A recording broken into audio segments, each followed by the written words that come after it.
Good afternoon. It's great to be with you again. And let's see if we can get this presentation moving forward. There we go. Okay. So, I decided to change the way I started my remarks by using cable news as a platform. And you know, with cable news, everything is always breaking news. So I thought I should deliver to you 3 things that happened between when I left Florida and when I landed in Istanbul that have great ramifications for our travel industry. So first thing is, 52 million American adults have now been fully vaccinated. 65 million American adults have had 1 vaccination. Every American adult who chooses to be vaccinated will be able to do so by the month of May. They estimate that 75% of American adults will be vaccinated by May. That's our audience here in Turkey. Second, CDC announced that you can re-enter our country if you're fully vaccinated without being retested. That's huge news as well. Now, if you're transiting in a different country and to a different airline, you may still need to be retested, but if you have a nonstop to JFK, you don't have to be retested. That's big news. And finally, Virtuoso, which I know many of you are familiar with and are members of, released a survey last week. Virtuoso is the leading consortia of travel advisors in the United States of luxury travel. They announced last week the 2 hottest destinations for this summer, Turkey and Greece. So if you take those 3 elements and combine them, I think there's a real reason for us to be extraordinarily optimistic about what we can see happen throughout June, July, August, and for the remainder of 2021. So I'm going to repeat that at the end of this presentation, but I think it's worthy to say at the outset that the landscape is changing by the minute. And all of those 3 things that I shared with you happened between my flight from Florida to Istanbul. So let me get to my presentation and to share with you why we are the vehicle to make this all happen through our partnership with you folks here in Turkey. So first of all, we are a community of leaders working to make the world a better place to travel. And sometimes that sounds a little idealistic, but ultimately that's what we need to be doing. We need to leave Istanbul, we need to leave Turkey better than we arrived. And I think during this pandemic, that is more relevant than ever. So that's who USTOA is. Let's see if I can get this to go. So currently we have 49 active members. They own and operate over 140 different tour operator brands, a lot which are coming here to Turkey. And we have over 655 associate members, of which many of you are part of our family. So here's some of the 57 members who currently have product coming to Turkey. Our goal is, if we've got 140 different brands, we need to get that number from 57 to 140. That's our goal, to work together with you to grow this number. Now, when I joined USTOA as the president and CEO a decade ago, the board of directors told me I could choose any place in the world to go and visit because I had never actually been on a guided tour. So I took this job without ever knowing what the product really was. I could go anywhere. Where did I go? I chose Turkey. So I had the great honor to spend 12 days in your country. I joined forces with Globus, which is one of our iconic original members. And honestly, I feel like I saw more of Turkey in those 12 days than I've seen of the United States for X number of decades. I don't want to reveal my age, but I really felt like I got to know the people, the culture, the history, and even down to, I had my one and only shave here in Istanbul 10 years ago.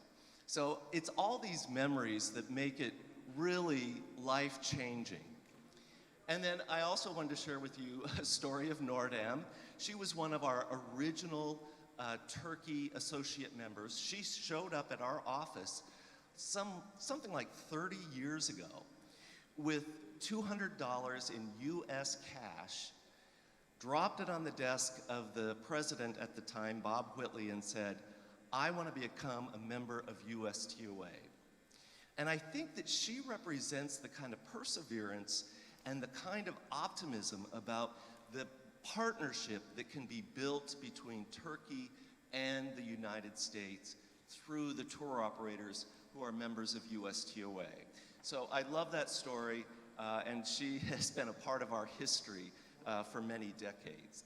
So let me now just tell you how we are different as tour operators than others, and it's really the $1 Million Traveler's Assistance Program. We require every one of our tour operators to post $1 million security. That can be a letter of credit or a treasury note that I hold at USTOA. And I hold that as an insurance policy for our customers. If one of our members should cease operations, they can come to us to recover a deposit that they may have placed with that particular company.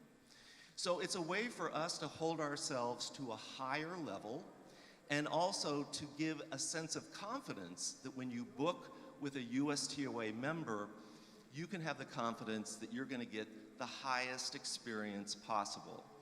There is no other program similar to this in the world, which makes it unique to USTOA. Now, currently we have 11 associate members here in Turkey, and this is a list of them. We thank them for their support. They've been tremendous guides to us as we build business here for your country. And what I also want to share with you is the economic impact of our industry. So every 2 years, we do, with PricewaterhouseCoopers, a study as to what our foundation is economically. So what we learn from this is that we are a $19 billion industry. We take roughly 9.5 million US travelers to all 7 continents, and they, our members, purchase $13 billion in goods and services. And that translates to 21 million hotel room nights. And I think that that's something that all of us in this room need to make a commitment to. How do we get more room nights filled by our members here in the country of Turkey? That's what it's about, getting people here, spending time, enjoying the experience, and telling friends and families to come to Turkey for a once-in-a-lifetime experience. So in addition, I think it's critical for everyone to know that 2/3 of all of our sales go through the agent distribution system. And there was a time, roughly a decade ago, that people in the trade press were saying, you know, the role of the travel advisor is dying out.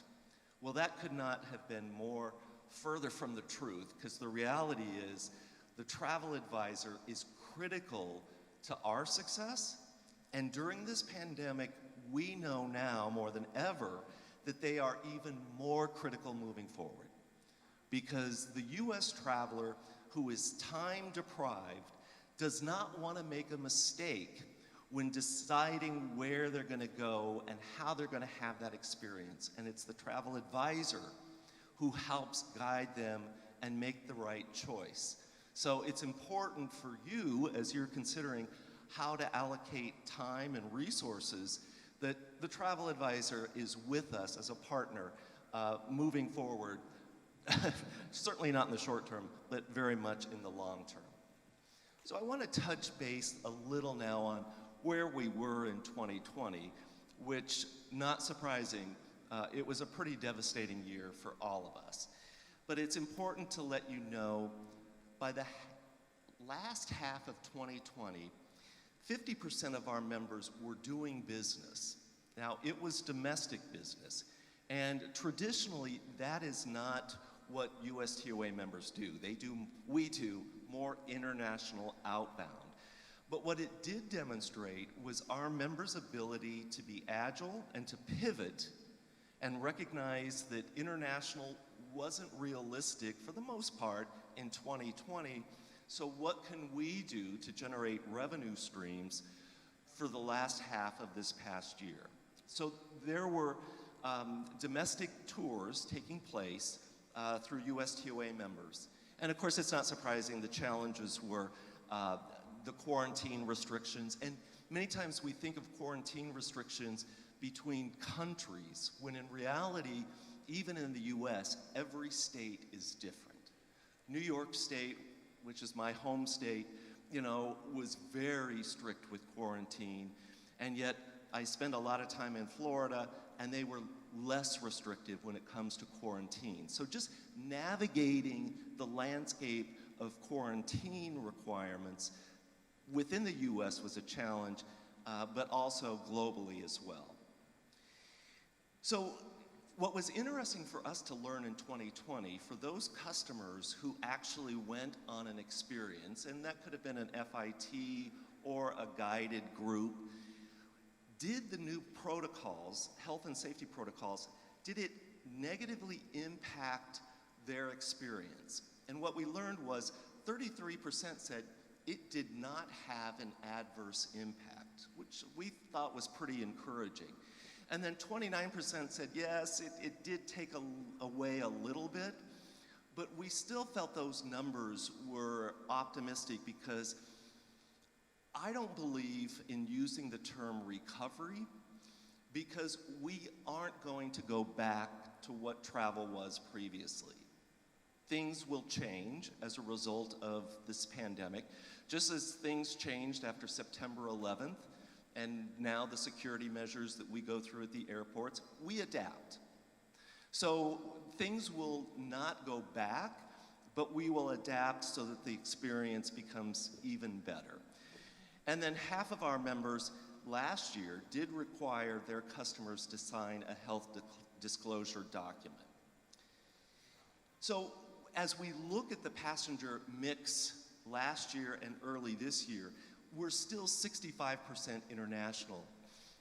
Typically, that number would be even higher. So we did see an uptick in domestic because of the pandemic. So let's talk about confidence for this year. 69% of our members are highly confident that guest bookings are going to increase this year. Now, when you consider the base of 2020, that's not too surprising because it was pretty minimal then. And 90% expressed that they are optimistic and cautiously optimistic for the resumption of business. And we're already seeing that happen today. I mentioned before the travel advisor. This image just reinforces 88% expect the travel advisor to be part of the sales process, and they're key to our success. And then it's important to note, how will travel change and what kind of products are our members developing? Not surprising, it's small groups, and we've seen a lot of talk about pods and bubbles, and these are small, intimate groups that maybe it's family and friends who you trust and you know have been responsible during the pandemic, and you want to travel with this bubble that you feel comfortable and confident in having that travel experience. Private groups and FIT, those are the three largest markets at the moment for 21.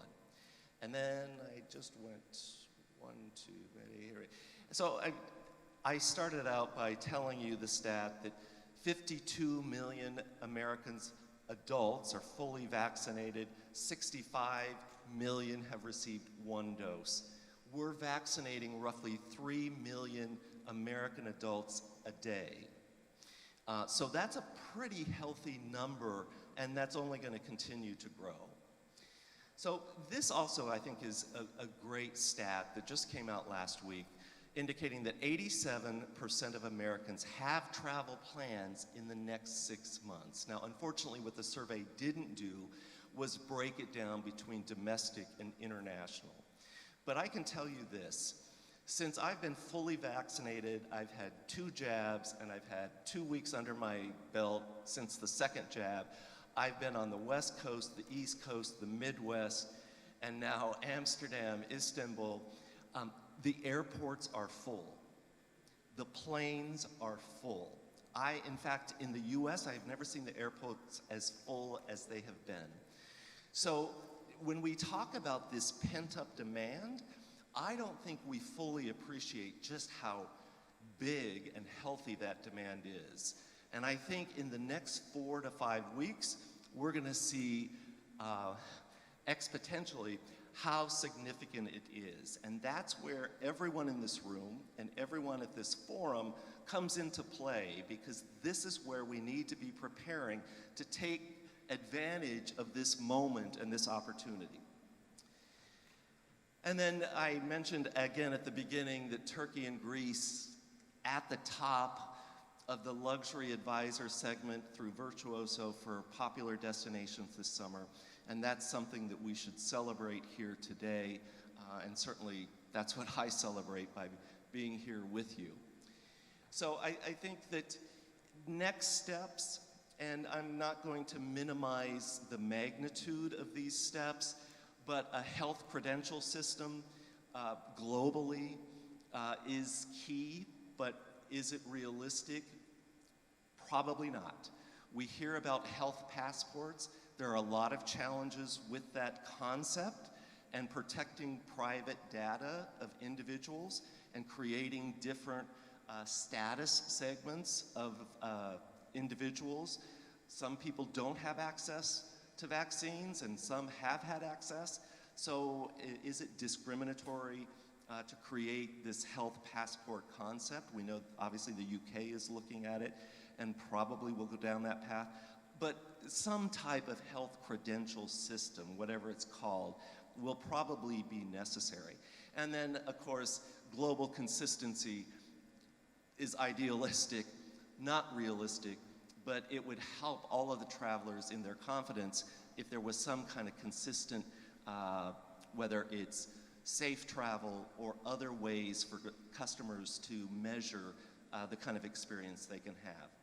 And I also think purpose-led trips and holidays will be a trend that we all need to think about as we build product, because I think the traveler is going to want to do something that is meaningful, more meaningful than in the past.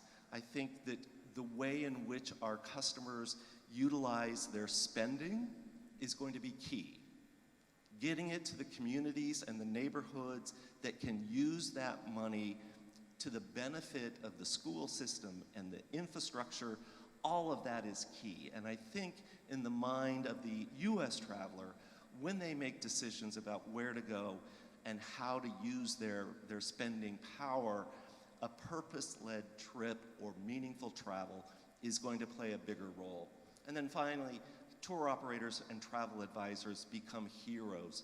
I think our value proposition is extended tenfold, because we are going to make sure that we provide a safe, healthy experience, and that's going to be key, certainly in the short term. So with that, all I can say is now is the time that we have to work together as an industry. We have to work together. And now is the time to reinforce the partnerships that you have built, whether it's over the last couple of years or the last few decades. But now is when we lean on each other to get through this, and we are really optimistic, and I personally may be too optimistic, but I think in 4 weeks, we're gonna see a dramatic change in the US and the ability of that US traveler to come to Turkey and experience this amazing country. And I thank you for the opportunity to be here. Thank you.